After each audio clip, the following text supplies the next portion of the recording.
Մենք խոսում ենք 135 տարվա պատմություն ունեցող կուսակցության մասին եւ հայտնվել են ինչ-որ ԿՊԱ-կաններ,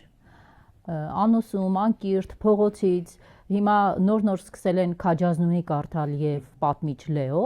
եւ եկել են ասում են ձեզ օրենքով զրկելու ենք Հայաստանում գործունեություն ծավալելու իրավունքից։ Եկեք ասենք, որ իրենք ազնվորեն ասում են, թե ձեր հետ ինչ են անելու։ Հիմա ի պատասխան ինչ է անում Դաշնակցությունը, որպեսզի ԿՊԱ-կանների կողմից չհալածվի։ Իսկ Դաշնակցությունը կանգնել է իրենց կոկորդին։ Այս ծրագրերը իրականացնելու եւ ավարտին հասցնելու համար իրոք ամեն ինչ պետք է անեն, որ Դաշնակցությունը փակեն, կասեցնեն, վարկաբեկեն, թիրախավորեն, այն ինչ որ անում են, ձերբակալեն, բռնության ենթարկեն, այս նոր չէ, 4-5 տարի անում են։